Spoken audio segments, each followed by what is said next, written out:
the Director General of the Open University, my good friend Dr. Sukon, directors of the board, graduates particularly, and the families of the graduates, distinguished guests, ladies and gentlemen, all protocol observed.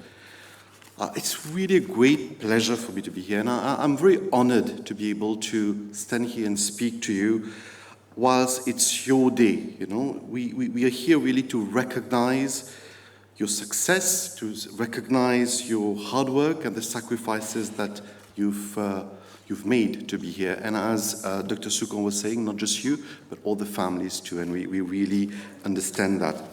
You know, the Open University model is a little bit different, and it's really laudable because it enables many of us to acquire academic qualification in an accessible way. So you as students, you're not just students. You've been, well, graduates, you're not just graduates. You've been students, at the same time you've been working. Some of you even have families. And the fact that you really chose to acquire and upgrade your skills, I think this itself, whilst your life was happening, you decided to invest in your education. This is what really, truly sets you apart. So for that, really a big congratulations, because it is different from those who are only studying. You have been able to multitask, to micromanage. And why am I saying that? Because I do know that. 15 years ago, I decided that I wanted to go back into academia. I did a second master's in the States. I was in my mid-30s. I was married. I had my first son who had been born a few months ago. And I remember how difficult it is to juggle different responsibilities whilst investing in yourself for your future. So really, I want to say, I know where you're coming from, and I really believe, you know, that you deserve the success that comes with you. At the same time, let me take this opportunity to commend the Open University for making this model. Dr. Sukon is, in fact, the person who's brought this to Mauritius to make higher education accessible to all, to people who are in different walks of life through the Open University. Of course, Dr. Sukon and the board. So that must be commended today and must be recognized. Second thing, when I looked at the cohort, and I'm really impressed, and I want to commend you, therefore, graduates, is the number of women graduates today. You know, as an economist, as a Mauritian, it is clear to me that we have to continue increasing female participation rate in this country for economic reasons. I mean, more than half our workforce is female, but also for cultural reasons. As we progress, as Mauritius grows into its future, being able to have an equal participation of women in the economy is essential. I must say that today, Mauritius has to grow. Compared to the region, compared to SADC, our female participation rate is lower. So I'm really encouraged to see that many women today, and I hope to see you in the work of world doing what you do best. For us at Business Mauritius, this point of gender mainstreaming is key. So we're working on it at a very systemic level through our Social Capital Commission, trying to bring new elements that make it easier for companies to put in family-friendly work practices. It's a whole gamut of initiatives that I won't go into today, but to tell you that at the level of the business community, we understand and realize how important it is. Personally, it is also something that is very dear to my heart, and in fact, I'm the EU Goodwill Ambassador for gender mainstreaming. So really, I'm really happy to see that many women graduates today. Of course, all the male graduates, bravo also, but it is something new and very important for this country. Well, yeah, you can clap yourself, of course. You deserve an applause there. But since I'm talking about the future, if you will allow me, just a few words, you know. We in Mauritius are very often able to look closely to our context, but it's a little bit, at least I would love the opportunity to just have a quick view together on how we see this future. You know, we cannot forget and we should not forget that Mauritius is a small export-oriented economy, open economy. So we depend largely on how the world is doing for our own benefit. And when we hear about the world, it's such a transformed world today that we can only take pieces. A lot of things I hear. I hear that global growth has slowed down and although it's still growing, we are much below the pre-pandemic trends. It's true.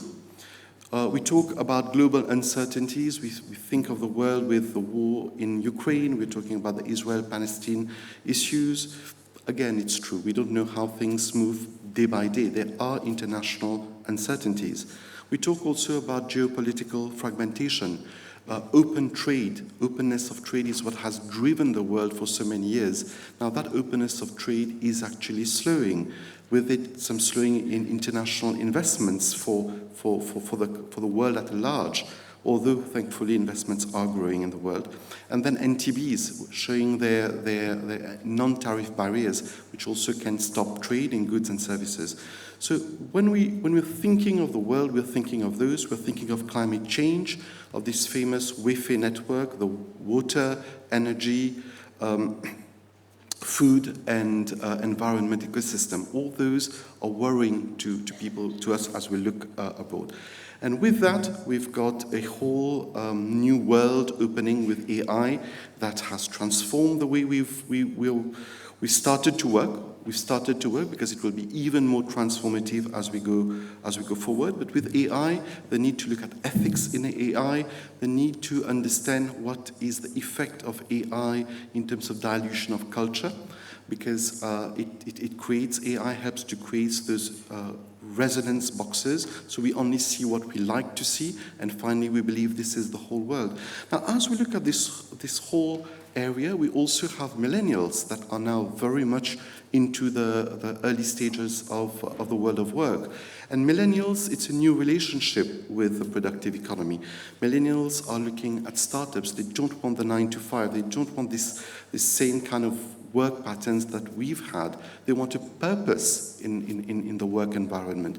Now, all that is international, in a way is replicated locally. But if we only look at that as noise, we can really get swamped. And what I wanted to bring today to you who are going to join the productive economy in different areas. In fact, you already are, to be honest, but perhaps in a higher capacity with your upgraded skills. I want to stress that Mauritius, we are back to the post-pandemic. We're back to recovery. We've reached and we've grown last year beyond the pre-pandemic level, 2019 level. As Business Mauritius, we see our members' appetite to invest, whether local investors or international investments in this country. There is appetite. Now, this is already a very big thing. Appetite to invest means we can continue growing. The position of our country, for a long time we said, we're cut off from the rest of the world, Mauritius at crossroads. Today, our geographical positioning is a huge advantage to us. We are in a part of the world that is booming and will continue booming. I'm lucky to be able to travel to India, to travel to China, to see the booming economies there. We have our traditional partners in the EU that are helping with norms, with ensuring that we have the right structures within which we can perform, governance structures and other types of structures, norms, standards. And then we have Africa. We are Africa, but mainland Africa.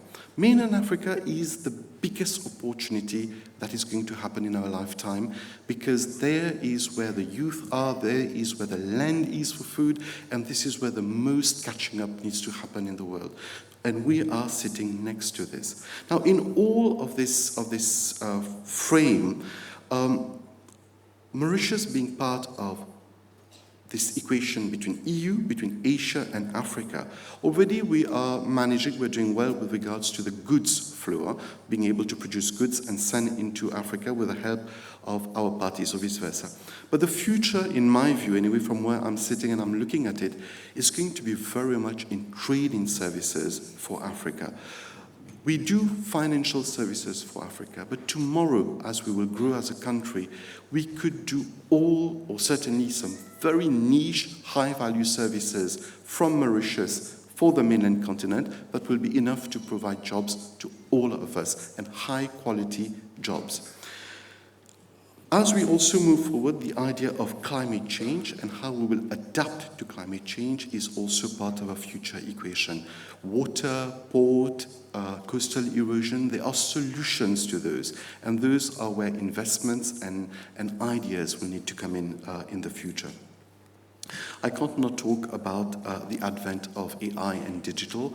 Again, it's happening in the world. It has to happen in Mauritius. We, as a country, we will need to embrace AI.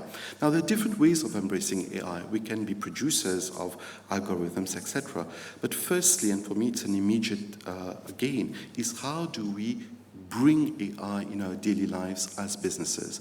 I hear Dr. Secon well, ChatGPT is not rigorous and, it has to be used, but knowing how it is to be used. It's the same thing for when you are in the business world. We will need to be able to bring in AI to ensure higher efficiency, but we will need your brains to be able to guide us so that we don't get the hallucinations that ChatGPT is now very renowned to have.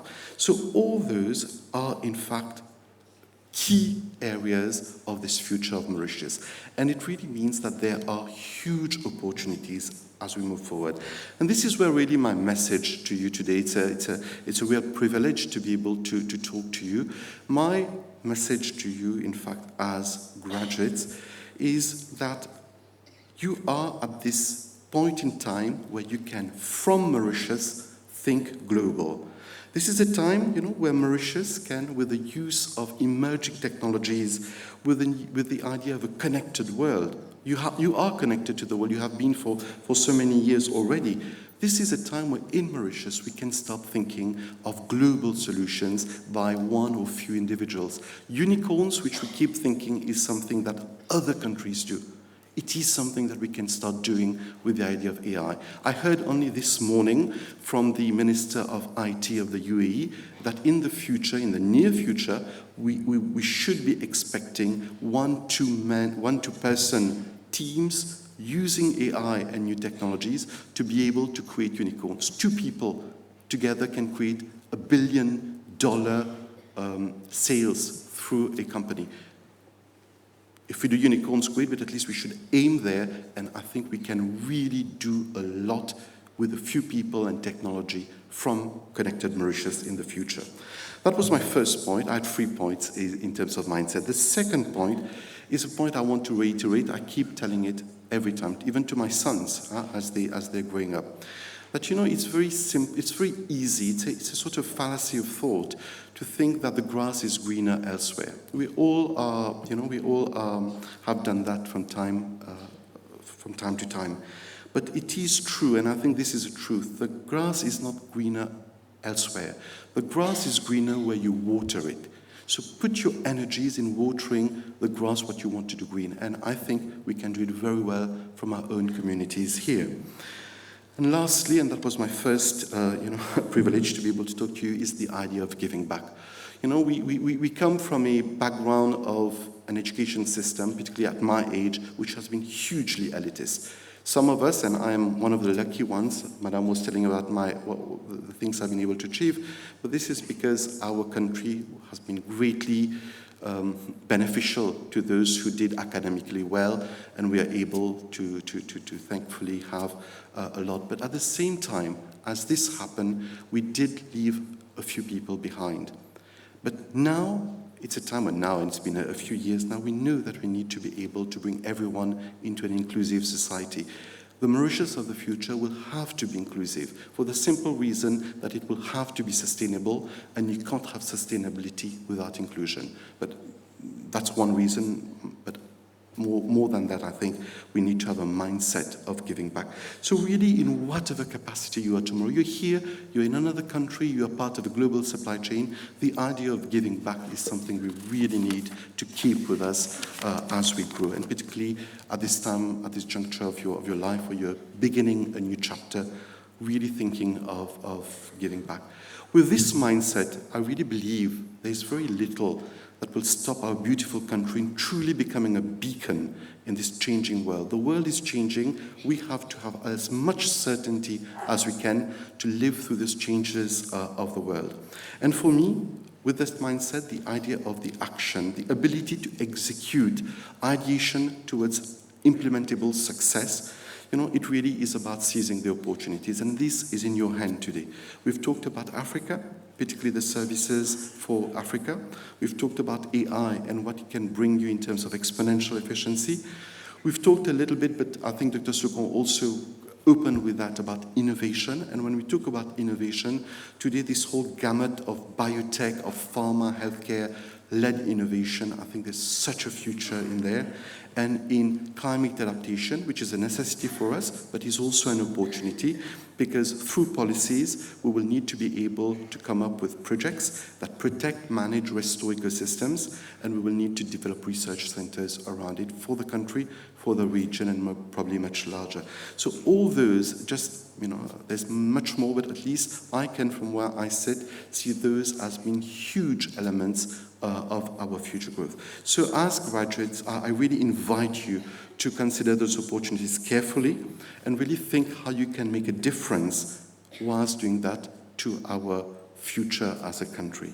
I will end here, but I will end by congratulating all of you for this milestone that you've achieved, thanking the Open University for this privilege that they've given me to speak to you, and I really wish you all the best in your future journey. Thank you so much.